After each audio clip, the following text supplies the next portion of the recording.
Historia de la filosofía, por Giovanni Fornero. Volumen 4, 7, parte octava. La filosofía contemporánea. Tomo 1, capítulo 1. Los desarrollos filosóficos del marxismo europeo. 871. Mondolfo. El marxismo como humanismo. Hablando de la muerte del marxismo teórico italiano, Croce no solo no ha sido un buen profeta, como se ha observado más de una vez, sino que también, como ha notado Norberto Bobbio, ha resultado ser un historiador infiel. En efecto, a partir de los años en torno a 1910, el discurso iniciado por Labriola lo retoma Mondolfo en clave humanística. Nacido en Senigallia en 1877, Rodolfo Mondolfo estudia en Florencia en la sección de Filosofía y Filología, laureándose en 1899 con Felice Tocco. En Florencia frecuenta un grupo de jóvenes, entre los cuales se encuentra Gaetano Salvemini y Cesare Battisti, adhiriéndose al Partido Socialista. Después de haber dado clases en el instituto, consigue obtener la docencia en Padua, donde se respiraba aire positivista. En 1905 es docente en Turín. Después de 1907 y 1910 hace de sustituto de Roberto Ardigo en Padua. Regresa a Turín y en 1914 se traslada de forma definitiva a Bolonia, donde ocupará la cátedra durante 25 años. Convencido antifascista, a partir de 1925 se ve obligado a renunciar a sus estudios marxistas. Se dedica entonces al estudio de la filosofía antigua, llegando a ser uno de los especialistas italianos más competentes sobre el pensamiento griego. En 1939, a consecuencia de las leyes racistas, abandona Italia y se refugia en Argentina, dando clases en las universidades de Córdoba y Tucumán. Reintegrado más tarde a su cátedra italiana, prefiere permanecer en Sudamérica, donde morirá en 1976, casi a la edad de 99 años. Autor de numerosas obras, se ha ocupado tanto de filosofía griega, el pensamiento antiguo, 1928, El infinito en el pensamiento de los griegos, 1934, Problemas del pensamiento antiguo, 1936, Sócrates, 1955, La comprensión del sujeto humano en la antigüedad clásica, 1955, como de filosofía renacentista y moderna. Notables son sus estudios sobre la escuela cartesiana, sobre Hobbes, Condillac, Helvetius, Ardigo, sobre el pensamiento político del Renacimiento y sobre Rousseau. Rousseau en la formación de la conciencia moderna, 1914. Sus aportaciones a la profundización del marxismo son representadas por el materialismo histórico en Federico Engels, 1912, segunda edición, 1952, y por una serie de ensayos que en un principio aparecieron en Siguiendo las huellas de Marx, 1919, tercera edición, 1923, y fueron recogidos posteriormente en el volumen Humanismo de Marx, Estudios Filosóficos, 1908-1966, de 1968. Al igual que para Labriola, también para Mondolfo, el marxismo fue el fruto de una lenta conquista del pensamiento. Sin embargo, mientras que para Labriola el marxismo había sido un descubrimiento, casi una conversión, y no tanto una salida, sino una afortunada entrada, para Mondolfo fue una gradual conquista y una conclusión obligada. El camino de Labriola hacia Marx se había desarrollado en el interior de la gran filosofía alemana y a través de su disolución en las ciencias del espíritu. El de Mondolfo a través del estudio de la filosofía política moderna, desde Hobbes a Rousseau.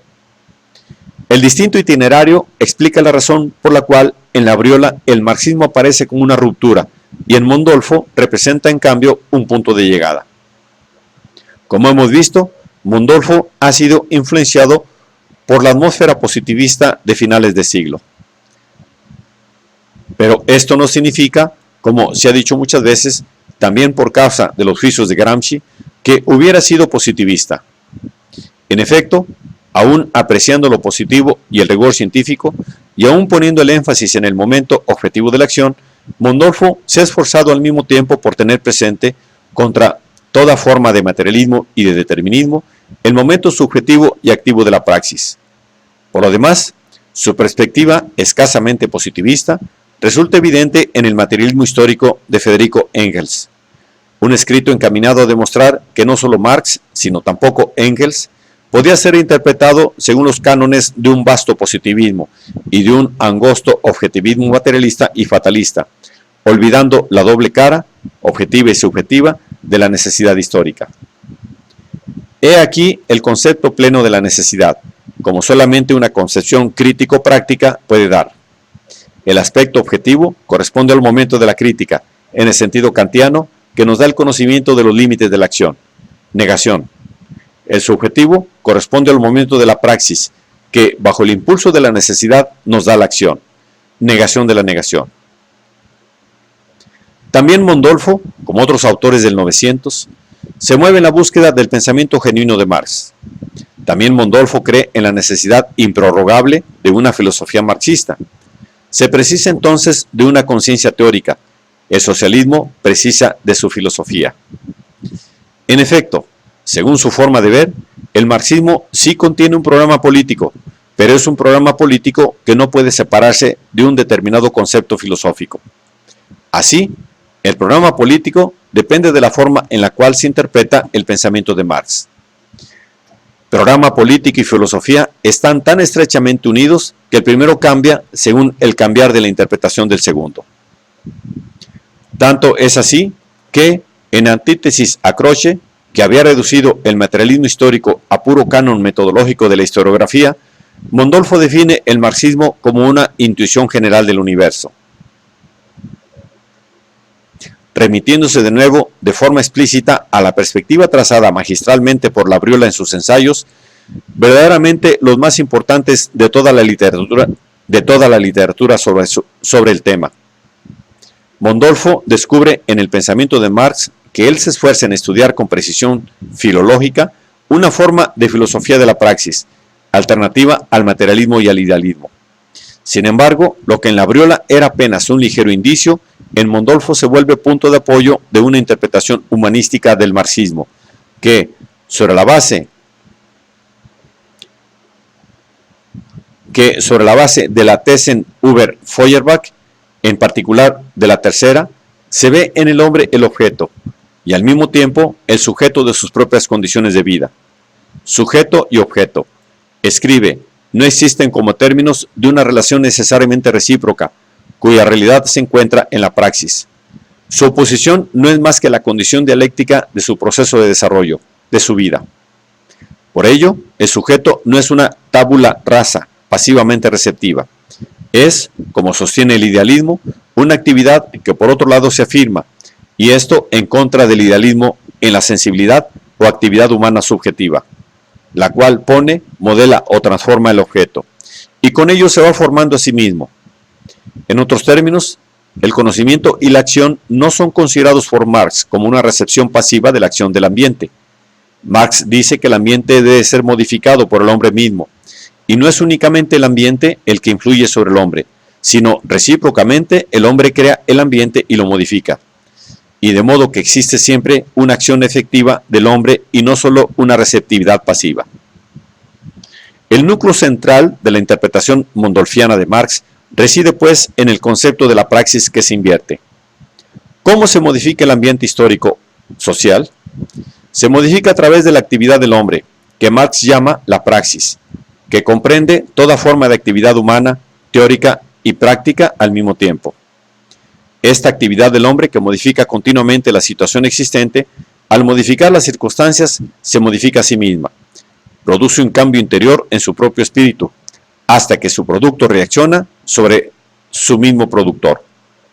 Se verifica una acción recíproca, un intercambio de acciones, o sea, lo que Marx llama la inversión de la praxis.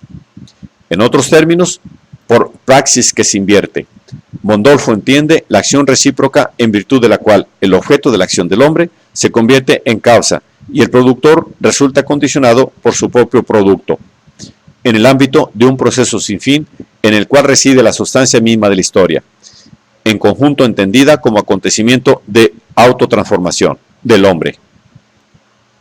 Como puede verse, no hay duda de que Mondolfo acercándose al materialismo histórico, ha sido influido también terminológicamente por el ensayo gentiliano sobre Marx.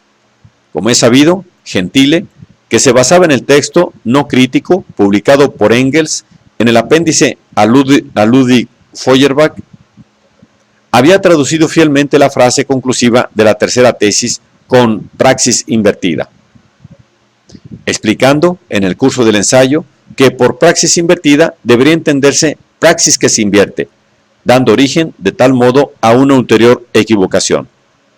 Marx notaba que la coincidencia entre el variar de las circunstancias y la actividad humana puede ser concebida y racionalmente explicada únicamente como praxis que se invierte. La infidelidad o el error consistía precisamente en traducir el alemán por praxis invertida o praxis que se invierte, en lugar de praxis inversora o praxis que invierte. Mondolfo, siguiendo a Gentile, había caído, él que era tan preciso, en la misma imprecisión filológica, agravada, por si fuera poco, por una propensión manifiesta al coqueteo con algunos conceptos básicos de la filosofía del acto. Sin embargo, como ha precisado N. Tabaroni, la conexión Mondolfo-Gentile no ha de ser sobrevalorada hasta el extremo de cambiarla por una dependencia casi íntegra de Mondolfo para con Gentile. En cuanto a positivismo e idealismo, concurren en determinar la orientación filosófica de Mondolfo, sino que ésta los trasciende y se configura según una propia y original estructura. Además, por lo que se refiere al hecho de la traducción infiel, hay que recordar que Mondolfo, si bien reconocido el error y el perfecto ajuste gramatical de la observación, tanto más evidente después de que la edición crítica hubiera corregido, ha insistido en la validez general de su primitiva traducción-interpretación, considerándola perfectamente ajustada al espíritu de la doctrina de Marx. La expresión italiana, prassi che si rovescia, puede ser, si queremos mantenernos al pie de la letra, inexacta traducción de la expresión alemana. Pero si contemplamos el espíritu de la doctrina, nos parecerá una formulación exacta de aquel concepto, que en la expresión final de la tercera glosa, edición crítica, es explicado precisamente por medio de la revolutionaria praxis, y en aquel final de la glosa 1 por medio del sinónimo praxis que invierte o praxis que se invierte. En otros términos, según Mondolfo, la presencia en Marx del concepto clave de autotransformación del hombre compensaba con creces el vacío abierto por el reconocimiento del error precedente y servía para redimensionar la acusación de alteración idealística del marxismo. Coherentemente con sus perspectivas humanísticas, en Mondolfo, a diferencia de lo que sucede en Labriola, hay un mayor y más coherente subrayado antideterminista de la actividad del hombre. Por ejemplo, en el segundo ensayo, sobre el materialismo histórico, Labriola había hablado de autocrítica que está en las cosas. En el tercero, de semovimiento de las cosas, o de una historia que sería por lo general sin el conocimiento de los mismos hombres. Mondolfo retoma polémicamente estos pasajes. El primero, porque haría pensar en una fuerza inmanente a la realidad, contra la cual los hombres que serían arrastrados por ella nada podrían. El segundo, porque con él aparecería renovada la posición de aquel materialismo simplista que el mismo Labriola dice superado. Con todo, Mondolfo no cree que Labriola haya caído en manos del determinismo y del fatalismo, porque a su juicio, más allá de todas las incoherencias terminológicas y de concepto, permanecerá viva en el filósofo napolitano la idea del hombre como artífice de la historia. En el artículo de 1924, recordando a Antonio Labriola, Mondolfo, atenuando la polémica, puntualiza: porque si también él habla, alguna vez, con palabras que pueden hacer pensar en la deformación arriba indicada del materialismo histórico, del proceso histórico como de una autocrítica de las cosas, él no entiende las cosas como aquello que existe independientemente de los hombres, como materia económica en sí, sino como una realidad plena y concreta que abarca y comprende en sí a un tiempo los hombres que trabajan y el resultado de su acción. En todo caso, según Mondolfo, el materialismo se sitúa más allá del materialismo con el cual se le confunde y del idealismo del cual intenta decididamente separarse.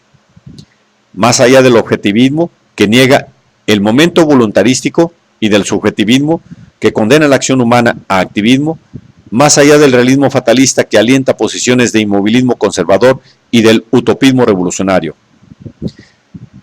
En una progresión de determinaciones cada vez más comprometidas, la filosofía de Marx es concepción crítico-práctica de la historia, no únicamente crítica y no puramente práctica, y no únicamente práctica. De los dos momentos de la historia, el objetivo y el práctico, Mondolfo, conectando con el debate sobre la Revolución Rusa, tendería a subrayar siempre más el primero. En efecto, si contra el reformismo había acentuado el momento antideterminístico y voluntarístico, frente a la Revolución Rusa, que había quemado las estepas de la dialéctica histórica, él se encontrará acentuando el momento objetivo y antivoluntarístico. Tanto es así que, si en relación al reformismo su posición se acerca a la de Labriola, en el periodo de la Revolución confluye con la de Turati. De ahí el rechazo de la teoría y de la praxis leninista por parte reputadas como no marxistas. De allí también las críticas a Gramsci y a su visión totalizante del partido como moderno príncipe. La colocación de un príncipe en el trono o en el altar de la veneración popular convierte a las élites políticas, burocráticas, tecnocráticas, investidas de tal autoridad en dominadoras de las masas y de las conciencias. Esta vía solamente puede conducir al totalitarismo como en Rusia. Con Mondolfo y Labriola, el marxismo teórico en Italia ha asumido, filosóficamente hablando, su típica fisonomía de historicismo humanístico y realístico. En la tradición del marxismo italiano, sigue puntualizando Bobbio, las dos interpretaciones del marxismo como historicismo o como humanismo, para las dos, el enemigo común es el naturalismo, se unen y se integran recíprocamente. Por esto, se puede hablar con una fórmula sintética de historicismo humanístico. El marxismo se convierte, según esta perspectiva, en la última y más coherente forma de historicismo humanístico, por cuanto invierte a Hegel sustituyendo el espíritu por el hombre concreto, y corrige a Feuerbach ampliando la indagación de las relaciones del hombre con la naturaleza a las relaciones del hombre consigo mismo. O, con otras palabras, hace humanístico, sirviéndose de Feuerbach, el historicismo de Hegel, y hace historicista, sirviéndose de Hegel, el humanismo de Feuerbach. Que se trata de un rasgo característico del marxismo italiano es tan notorio y reconocido que al marxismo italiano se le achaca imprimis que niega al marxismo el carácter de historicismo y de humanismo. Y además, precisamente esta interpretación del marxismo más allá de Hegel consigue incorporar en la propia tradición dos momentos fundamentales del pensamiento italiano, Maquiavelo y Vico. En Croce y Gramsci, más Maquiavelo que Vico. En Labriola, Gentile y Mondolfo, más Vico que Maquiavelo. Pero tanto el indagador de la verdad efectual como el filósofo del verum factum se han convertido ya en los dos númenes tutelares del marxismo italiano, más uno u otro, según se ponga el acento, bien sobre el aspecto realístico, bien sobre el aspecto historicístico. De este historicismo humanístico y realístico forma parte integrante también aquel enfoque de superestructura que, presente ya en Labriola, resulta central en Gramsci.